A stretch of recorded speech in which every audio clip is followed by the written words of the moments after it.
for live troubleshooting, because I would have gone the entire time and not noticed. Yes, I'm still thinking about baseball. Absolutely. I don't get to talk about baseball often. My brother hates baseball. He doesn't hate baseball. My brother was traumatized by baseball. So as a typical father, my dad was very excited for his sons to be baseball players, right? This is like every father, I'm generalizing here, T-ball, right? That's a thing. Like a lot of my friends now that have kids, they're excited because their sons and daughters are playing T-ball and different things like this. So from a young age, I was a T-ball player. Paula.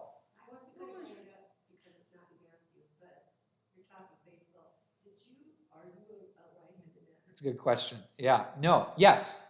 So I'm a mixed up lefty. So I throw left-handed, I bat right-handed. But being a lefty was the bane of my existence because they only wanted me to play first base, and I only wanted to pitch and catch. I mean, pitching was okay. That's another story. But I loved catching. My favorite position, because catching is chess. Okay?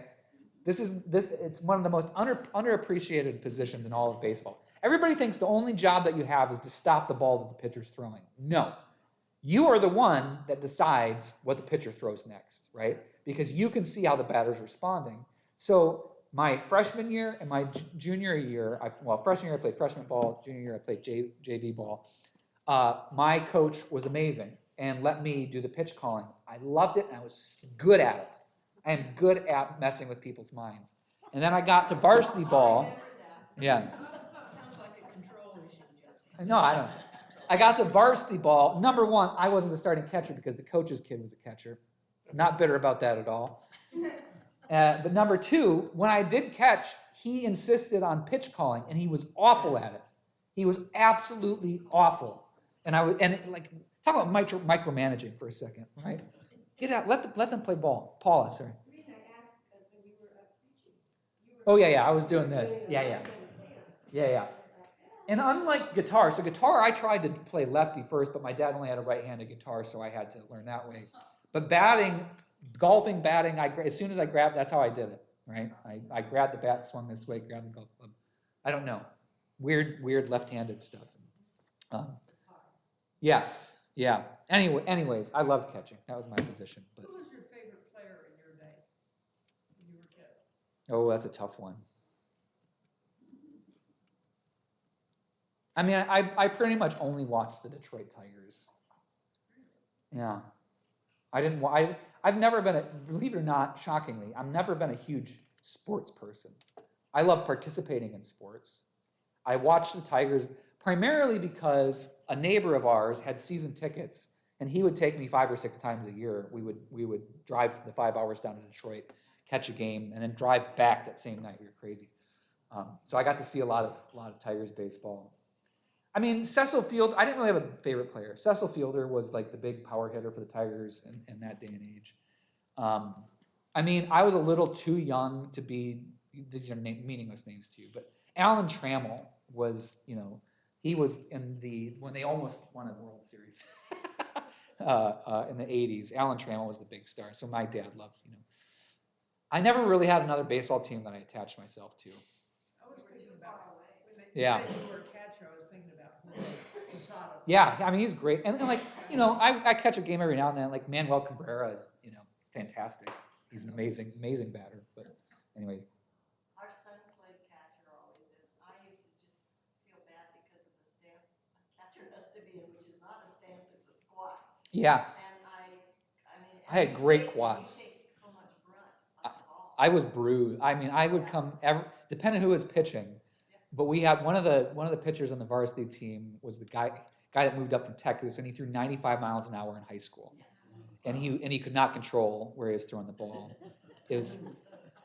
And so when I was done catching him, I would have bruises all up and down my arms and right on because you wear shin pads, chest protector, and a face mask, but nothing protects your shoulders, and that's how you're blocking it. Like that's how they train you. When a ball's in the dust, you cup your shoulders and basically make a glove out of your body and hope that it hits your chest somewhere. But even then, a 95-mile-an-hour fastball, even when it deflects off the ground, is still going pretty fast when it impacts you dead center in the solar plexus. Well, they've increased the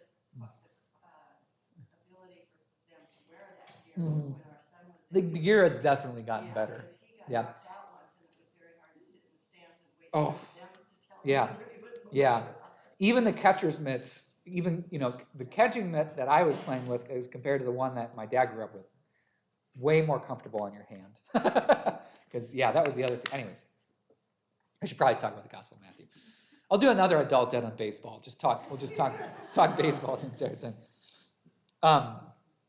So anyway, I've never finished I grew up playing baseball. Sean played baseball for like 3 years and then realized that team sports were not in his lexicon. And he never played baseball again. And my dad always lamented, he was such, he could have been a great blah, blah. It's like, no, he hated it, Dad. Okay, let's talk Matthew. So, Matthew, tradition held as a tax collector. We'll actually look, the Matthew origin story sort of is in the text. We'll cross that plate another day. No, we'll get to it today. So tax collectors and prostitutes held up as these two categories of people. Now, let's talk a little bit about why those two categories of people were held up as boogeymen, kind of. Because it has to do a lot with the Gospel of Matthew, believe it or not. So, okay, collect your words, come back. In the other Gospels, well, not in the other Gospels, but another way that you hear it is sinners, capital S, right? So that's another way that you hear these outcasts, marginalized folks labeled as, which especially in the Gospel of Luke, Luke talks significantly about how Jesus has compassion for the sinners, right, capital S, whereas Matthew tends to use the language of, the tax collectors and the prostitutes. He does use the language of sinner, etc. But when we talk about these two categories of people, what we are talking about is we are talking about the two kind of sore spots for a first century Jewish understanding of social cleanliness rules, okay? So let's talk about prostitution first and why this is so stinking important. Believe it or not, Judaism, but I would argue everybody gets really kind of weird with sexual morality, right? And there are a lot of Levitical laws, laws that are in the Hebrew Bible that describe what a healthy sexual morality looks like, except it doesn't. What the Levitical law describes, and I would argue that the Levitical law really doesn't address sexuality at all. It addresses marriage, okay? That's it. In the Hebrew mindset, the only place that sexuality exists is in marriage, okay? This is for one major reason, is we talked about it last week, is because sexuality is the way that you guarantee the linear inheritance process, right? So we exist, we're metaphorically in their world now. This exists in a world wherein being able to pass your inheritance on to a male child is the way that property and wealth stays in a family, right? This is what we talked about last week. When that pathway, when that tradition of inheritance is disrupted or becomes uncertain, you have a potential for conflict that exists. You may have seen this occur within your own families.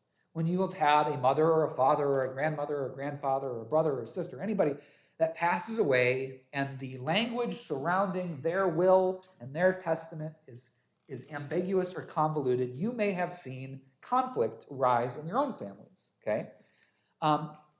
Imagine this times 10, right? Where you, again, when we're talking about wealth, we're not talking about a bank account or even a chest full of golden coins. We are talking about property and livestock and Here's the uncomfortable part: human beings. Human beings are included in that. Now, we know that the Hebrew people kept slaves. Everybody kept slaves. It's a different concept of slavery than the concept of slavery wherein we took people of black skin and smuggled them across the ocean, and then, it's a little bit of a different concept. Doesn't necessarily make it any better, but, just to cross those T's and dot those I's. But it was also about possession of brides. Okay, so again, we can overplay this a little bit, but the concept of marriage that existed in this context is primarily that a woman is the property of her husband. Okay, now how do I want to say this? We could spend hours and hours and hours talking about why that's bad. Okay, for the sake of understanding what Matthew's talking about, let's just acknowledge that it exists. Okay, that this is the setting that Matthew, and everybody in that day and age was living in. Now, things were arguably a little bit more progressive in first century Israel as contrasted with, say, 4th century or 8th century BCE Israel. A little bit, and one of the places that we see this in is in the Gospel of Matthew. It's when Jesus is confronted and asked about whether it's lawful for a man to divorce his wife and whether he needs to give her a certificate of divorce. It's Matthew 15 or 19, Matthew 19 maybe. I should probably remember all this. Okay, and Jesus responds with, one of the most misconstrued responses ever is, when God created the world, man was formed and woman was created from his flesh, and so hence marriage, two flesh becomes one. Let no man separate that which is God is blah blah blah. I'm paraphrasing poorly here. Okay, but what we're looking at there actually is a really fascinating kind of like snippet of the context of the theological conversation that's going on then, because this was one of the more hotly debated pieces during Matthew's timeline was what happens during divorce. And it's always singular in one direction, can a man divorce his wife for any reason? Or does he have to have a good reason? And what qualifies as a good reason? Well, there's a list. But so if he has a good reason, then he has to give her a certificate of divorce. And the reason this is important, and this is coming back around to prostitution, I promise. The reason this is important is because a woman who has been divorced has nothing. There's no splitting the goods 50-50. She is essentially alienated from the house into which she was adopted. She is thrown to the street, for lack of a better image. Now, her family of origin may take her in at that point and provide for her. But really, her only avenue for continuing to live a moderately healthy and optimistic life is to remarry. However, guess what? in a world where women are, again, for all intents and purposes, essentially property, nobody wants a second-hand wife. In fact, very few people do. So what this means for somebody who has been divorced by their husband is it means that it's almost impossible for them to get remarried. The idea behind the certificate of divorce was that the guy had to say, well, here are the reasons that I'm divorcing her, right? And so therefore, she has a certificate of divorce that says that she has officially been relinquished by this man, right? Because this is the other problem, is that in a world where the legal system is much less defined than in our modern one, how do you know she's really divorced, right? I mean, it sounds awful. It is awful, okay? But how do you know she's really divorced? And so this is yet another kind of stone that on the top that says it's almost impossible for a woman to get remarried in the occasion which she's divorced. And shockingly, a thing that happened, I don't know if it happened regularly, is that men would get sick of the old model and want a new model. And I'm sorry for being blunt and crass here, but I mean it's the reality of what was going on, right? So they would say, well, I have a good reason. But now we've got a woman who perhaps is at the end of her childbearing years, and if she can't bear children, what good is she? Do you begin to understand the situation? Right? So earlier, Yes. they could take another wife Mm-hmm. and have multiples. Yes. And so she would still be taken care of, but not divorced. And here's a complicating factor. This had become less popular because of the interaction with Hellenistic society. So one of the influences of Greek and Roman culture, which was a monogamous setup, right? Because the Greeks would only have one wife, but they would have several mistresses. Those things within a specific definition were okay. That's not okay for Hebrew society, right? And so they had started to shift toward a more monogamous. In fact, I should probably look up kind of when that threshold starts to peak. So they had started to shift towards a more monogamous understanding of marriage, as opposed to polygamous. Thank you. Good Lord. All I could come up with was LDS, FLDS. Sorry. Okay. So where does prostitution fit into this? Okay. Well, prostitution is the thing that everybody knows about, but nobody talks about, right? In that, if a prostitute gets caught, she gets stoned to death.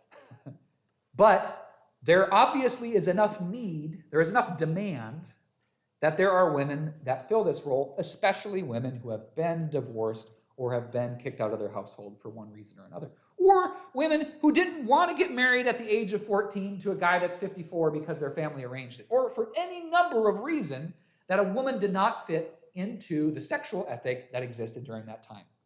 And the label of prostitute was leveled at people simply because they were single. For example, Rahab, one of our great women in our tradition, is often labeled as a prostitute, but there is no evidence that she's actually a prostitute. More likely than not, she was a single business-owning woman who was labeled as a prostitute because people didn't like the fact that she was a single business-owning woman. In fact, you can go throughout the entire tradition, and very rarely do the prostitutes in the Old Testament, are they actually prostitutes, as we understand them to function. More likely than not, they are often just people who did not fit sexual, ethical, moral that was espoused during that time period. Mary Magdalene, perfect example. How many people grew up with the assumption that Mary Magdalene was a prostitute? Not a prostitute. In fact, Mary Magdalene was a well-educated person, more likely than not. Mary Magdalene was the first gospel proclaimer. She was the first person to come from the tomb to say to the disciples, Lord is risen. And yet not we, but our religious tradition has often insinuated that Mary Magdalene is a prostitute. Why? Because she's never attributed as having a husband. Which has led to all kinds of speculation that perhaps she and Jesus were an item. I hope they were. That sounds like a great thing. I love that idea of Jesus. I don't know. Anybody, or Susan, you're going to come? Okay. So that's prostitutes, right? And again, it's this whole class of people within society that nobody wants to pretend actually exists, but has to exist, right? Does that make sense? Okay. Tax collectors are the same thing. Okay, so tax collectors, here's the complex tax system of first century Israel. And ours is awful, theirs is worse, but in a different way, okay? Ours requires awful amounts of paperwork and is super confusing. Theirs was just exploitative. Well, I'm not going to get into that argument. So in first century Israel, if you are a practicing Jew who wants to remain in good relationship with the temple, you have to pay at least 2 taxes. Okay? You have to make your yearly tithe to the temple, and by yearly, you usually brought it whenever you came to Jerusalem, or you sent it to Jerusalem. Or if you lived in Jerusalem, you could bring it by on the week, or whatever. There was actually literally a giving box. They called it the joy box. Well, no, we called it the joy box. There was a box that sat in the courtyard of the temple that people would go and drop their tithe in, right? And there's another great passage, I'm pretty sure is in Matthew. I should probably double check that one to be sure, though. Is where we have this great image of Jesus and the disciples that are sitting in the temple courtyard, and they're watching all of the wealthy people come and drop their tithe in the temple box, and then all of a sudden a widow your eyebrows should wave. A widow comes by and drops her tithe in, and Jesus says, this woman has given more than everybody else combined because she has given all that she has. I'm paraphrasing poorly again. But again, this was how it functioned. But because Galilee during that time, because Israel during that time was a governance of the Roman Empire, they also had to pay tax to Rome, okay? And the way that the tax to Rome was collected was by tax collectors, who were people, locals, that were empowered by the Roman state to bring tax. Now, here's the problem. There are no, how do you know who to tax? By the census, okay? The census being one of the most important concepts within the Roman Empire, right? They had a running tally of all the people, all the taxable people that lived within their empire. This is why the census was so important. But the way that you paid tax is that a tax collector would come by and take the tax. Now, here's the problem. If you are, for example, a textile manufacturer, I'm just making up stuff on the spot here, and you might have some idea of what your taxes that you pay. And the only reason that you really know how much your tax is it's the same amount that you paid years prior. And a tax collector comes by and says, well, it's this much. And you're like, that's 20% more than last year. And they're like, well, take it up with the emperor. What is your mode of recourse? Very little, okay?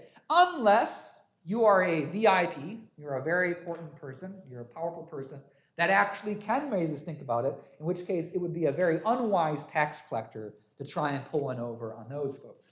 So yet again, this is a system that exploits the middle and lower classes, okay, generally speaking. So tax collector says, it's 20% more. In reality, it isn't anymore this year, but every year it's 20% more. Guess what the tax collector's doing?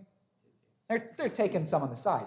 Whether or not this was a common practice, we can't really confirm. It probably didn't happen nearly as much as we pretend it did. However, this was the understanding of tax collectors that pretty much everybody existed in. So they were labeled as persona non grata.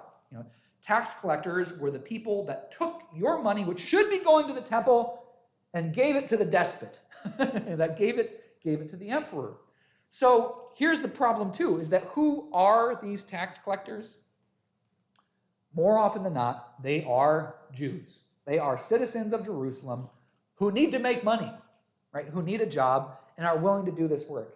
However, tax collectors were seen as categorically unclean by the temple, for the most part. One of the other ways that we see this is, have you guys read much about usury, right? Usury, thank you. Usury, which is, no, I appreciate that. Usury, which is interest on loans, right? Which is a sin in the Christian church for most of human history. Who was willing to do the banking? Jews. Okay? So, well, okay, I don't know where I was going with that, but it's an interesting related topic. Okay.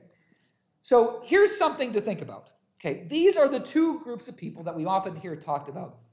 But in essence, there are people that kind of represent the same category more often than not, which is the category of people that society needs to exist, but because of their role in society are ostracized and demonized, not only by society, but especially by the temple. Okay, especially by people, by Judaism, by the church, and that. These are at least one part of the audience that Matthew is speaking to. Okay, Jim. It seems like the tax thing is an institutional thing, Mm-hmm. and the prostitution is an individual thing. Yes. Could Matthew be sort of using those as representatives of other institutional? Absolutely. And other individual? Absolutely. So Jim is saying tax collection seems like an institutional thing, whereas prostitution seems like an individual thing. Could Matthew perhaps be commenting on that, on the plurality, or on the complexity of that situation? Absolutely. And in fact, this is what this whole class is about. Is if you find yourself going, I wonder if that might be saying something about that. Yes, Absolutely, right? I don't know if that's actually true, but if it's giving you further insight into what the gospel writer might be saying through the words, then yes, absolutely. That's why we're talking about this stuff. Okay, so who's Matthew's intent? Well, no, sorry, I was going to start with talking about Matthew, and I got sidetracked for a half hour talking about this other thing. I only had 20 minutes of sidetracking because the first time we're spent troubleshooting the stream. Okay, so who is Matthew? Okay, Matthew is one of the earliest followers, and apostles. Okay, he is mentioned self-referentially in the Gospel of Matthew. So Matthew 9:9, Matthew 10:3. Did you guys get Bibles today? Could somebody turn to Matthew 9:9 real quick, and then somebody else turn to Matthew 10:3.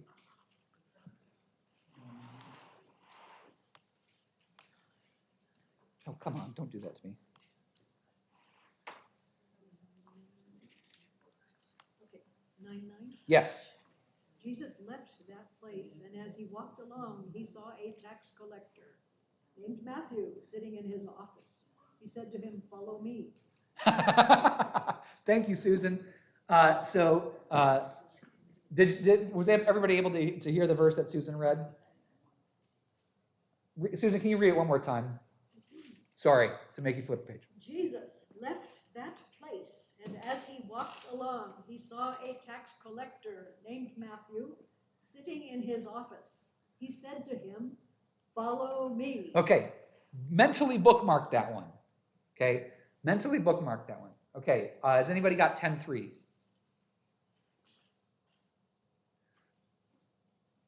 Has anybody turn to 10:3 that is willing to read it out loud? Thank you, Linda. Let's see, Philip and Bartholomew, Thomas and Matthew the tax collector, James son of Alphaeus and Thaddeus. Okay, bookmark that one as well too. Okay, quick things. Anything that you noticed about these two verses? Anything at all? Anything jump out at you? This is a leading question, I apologize. Susan. He's the only one whose profession is. Nailed it. So we get this long list of the disciples that are with Jesus. Some of them have their familial names identified, son of Alphaeus. Matthew is the only one whose profession is attached to him. Okay. In the first reading from 9:9, notice that again it's Matthew, the tax collector, sitting in his office. Right? Interesting. There is no lead up. Right? We don't really get any context for what's going on. Why Jesus happens to walk into this office? Why does he pick this guy? This is one of the most frustrating pieces for me in the entire Gospel of Matthew. Is why do we just get one line? I want to know the story, right? I want to know how they got to know each other. Why did they meet? Why did Jesus come in and talk to him? Why? All we get is dude sitting in his office. Jesus is like, let's go. He's like, okay. Wasn't Zacchaeus also a tax collector? Yes, Zacchaeus was a wee little man, was he. Zacchaeus, also a tax collector. Yeah, absolutely. So here is essentially the good reason, capital G, that we have always attributed this gospel to Matthew. And there are many more reasons than that. But this is one of the things that we can point at and say, he's talking about himself. Now, do not downplay this. Okay. Again, we just talked about these two categories of people that were, capital S categories for this time period. Here is the gospel writer, the author of this text, who is self-identifying and intentionally attaching that label, which is a derogatory four-letter word as far as it's concerned, to his name every time his name is mentioned. Okay. He's making a point here. He is making a point, and it's not a singular point. He is, as you were talking about, Jim, this is something that is institutional and individual and has to do with the overall arching context and content. Susan, you're chewing on something. Well, it's another broader question.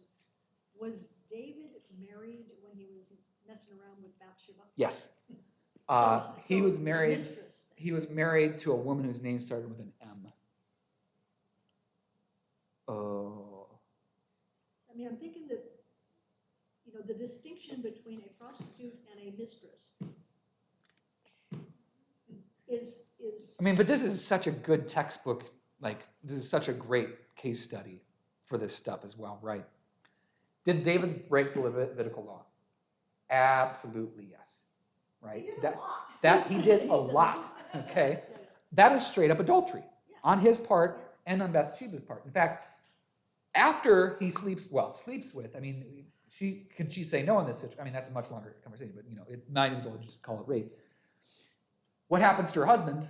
David kills him or sends him off He to battle. arranges for him to be sent off to the front lines, where he unfortunately dies in battle.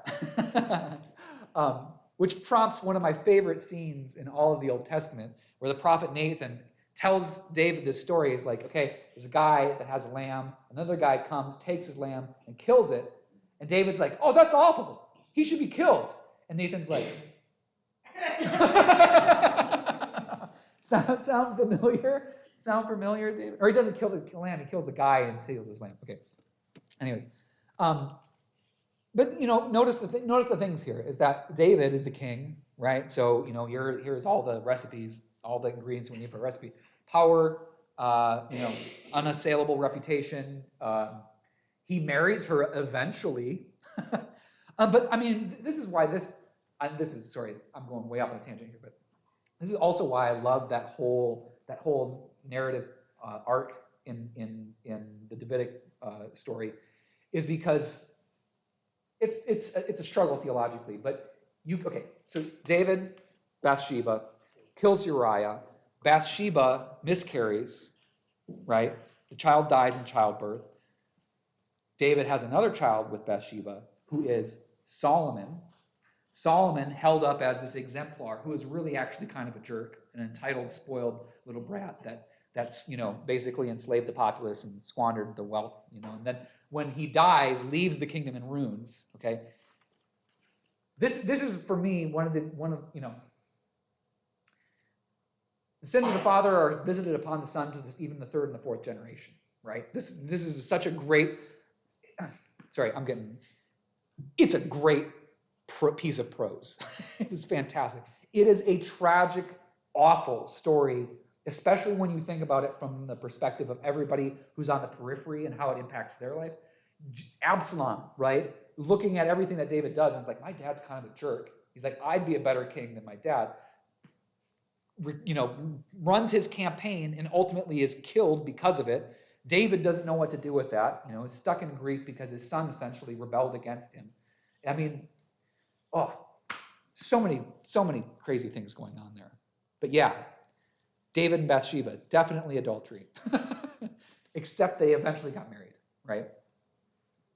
But this is just kind of case in point for how these laws functioned in practicality. I mean, if you look at the Levitical law, we're going to go here real quick.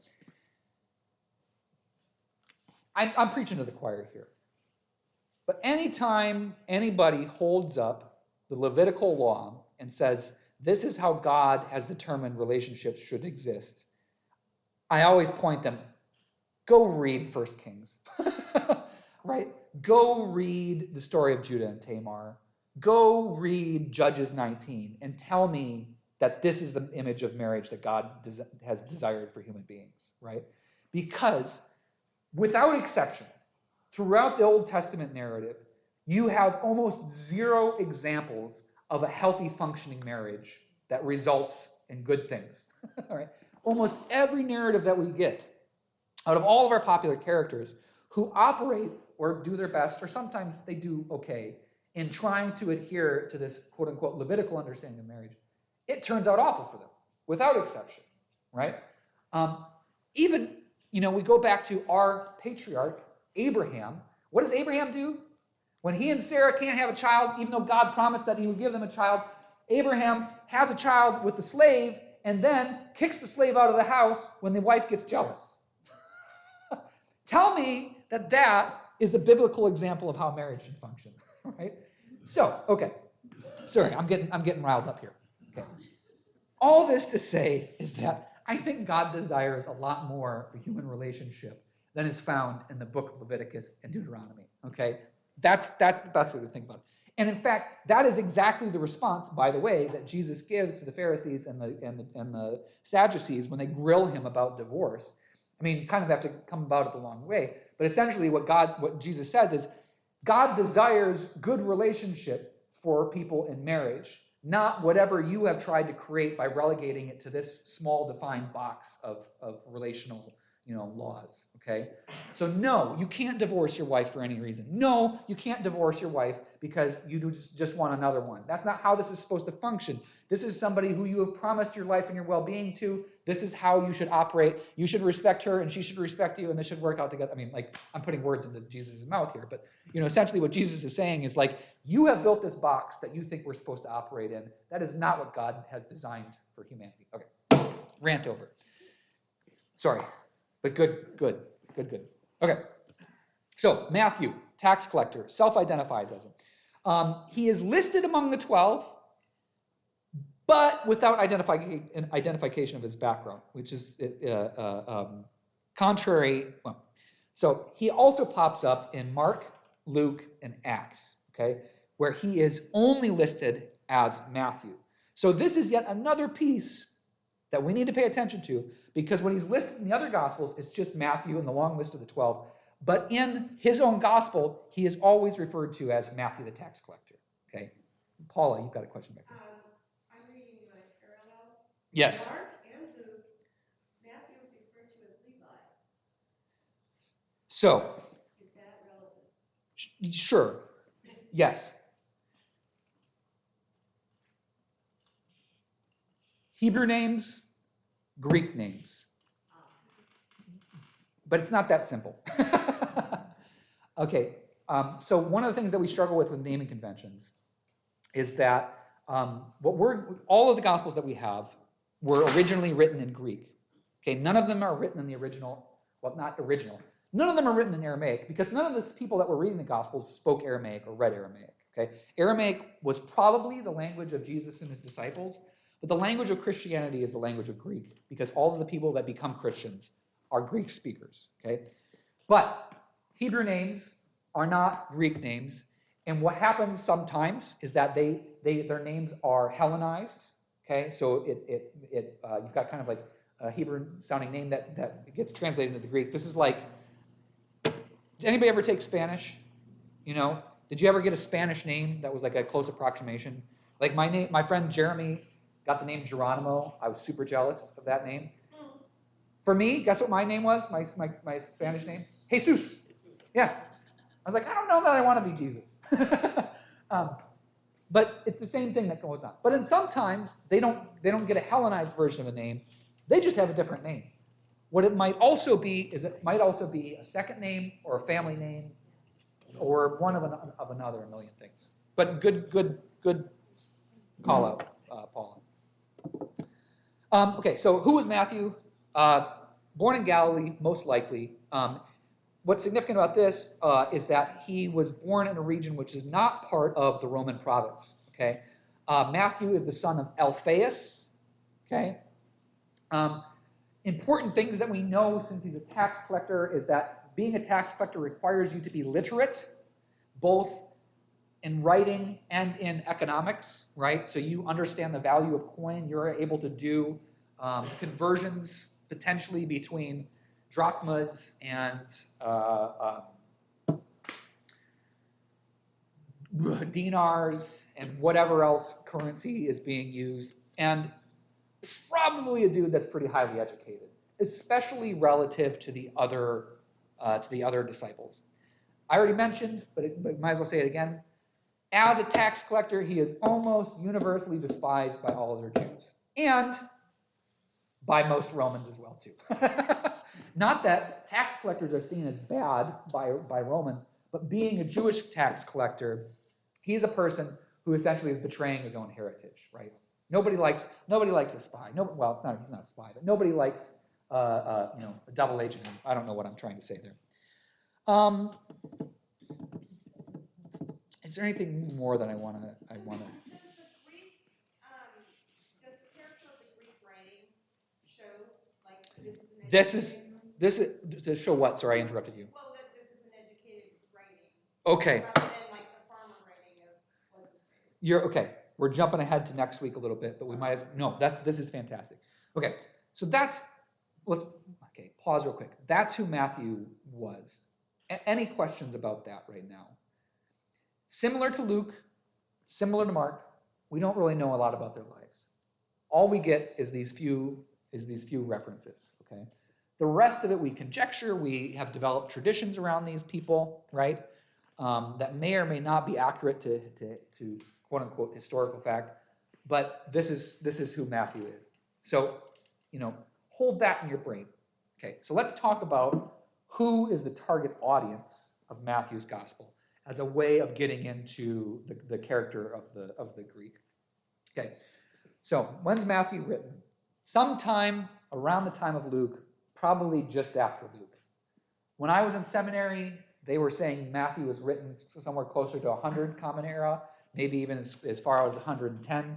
By the time I was out of seminary, they were saying, probably closer to 90 Common Era, closer to the time of Luke. Why did that change? I have no idea. Go ask a New Testament scholar. Again, believe it or not, despite the fact that our source material doesn't change that much, our understanding of the source material is constantly changing. And the way that they determine these things is based on contextual references, right? So they look, in the Gospel of Luke, Gospel of Matthew, are they talking about concrete events that happened? And does that event help us place the specific time into which Matthew is writing it? They're working with a bunch of pieces. Sometimes as well, they get new fragments, right, which they're able to put together, and that new fragment means that the critical mass of fragments point to this verse instead of that verse. I mean, there's a bunch of things that change, not nearly as much as you would think, or maybe less than you think. I don't know, or more than you think. But that's why. So Matthew is written sometime after Paul's journeys, okay, after the Gospel of Luke. And again, this is another piece that's held in tradition. There are a minority of scholars that actually argue that Matthew is written closer to Mark and Luke is written later out. This is all kind of like not necessarily important things, but just be aware that exists as well too. But it's almost universally held, and what I was trained in is that the primary recipient, so the person that Matthew is writing to, are people who are Jewish following the Christian tradition, okay?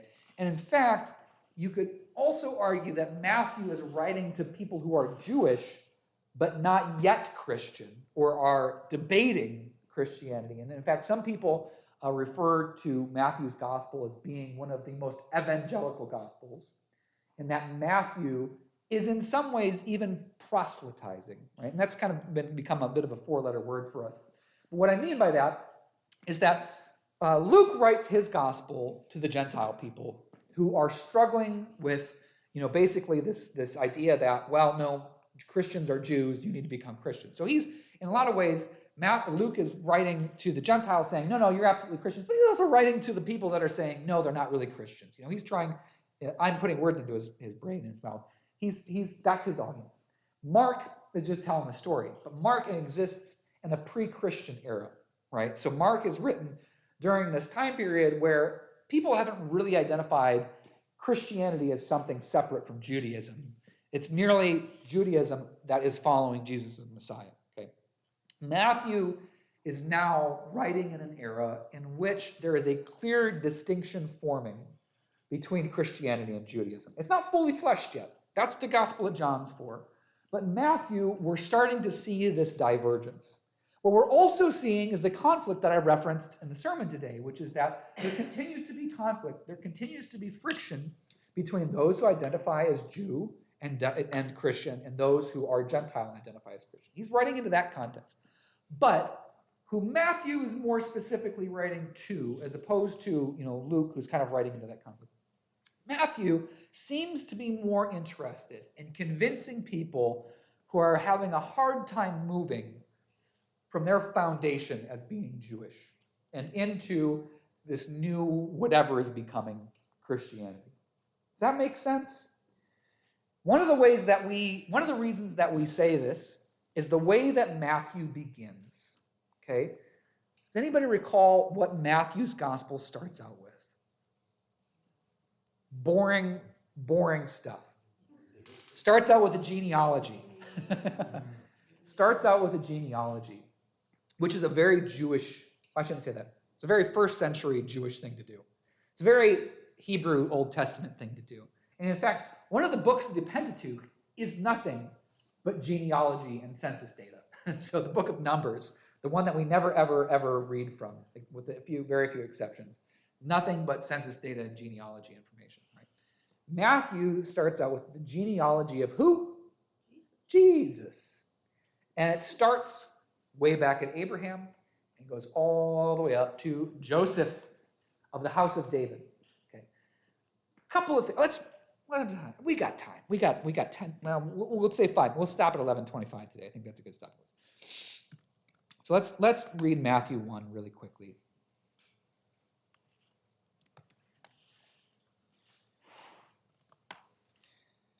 Okay.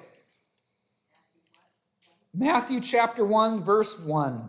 All 11 verse, well, no, actually all 14, 15, 16 verses of it. 17. We never read this, very rarely, maybe around Christmas. The Gospel according to Matthew, the genealogy of Jesus the Messiah. An account of the genealogy of Jesus the Messiah, the son of David, the son of Abraham. Okay? Wait, what? He's got 2 dads, and neither of them are his actual dad, who's not his actual dad? Sorry, it's a convoluted joke about the Holy Spirit. Okay. Why is he referred to as son of Abraham, son of David? Genealogy.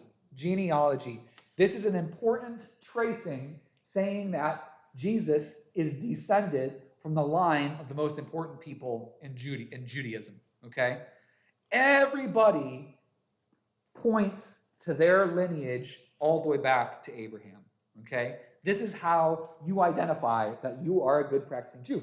In fact, to a lesser extent, that is still how it functions, right? Matrilineal progression, being able to trace your Jewish ancestry back through the generations is a thing.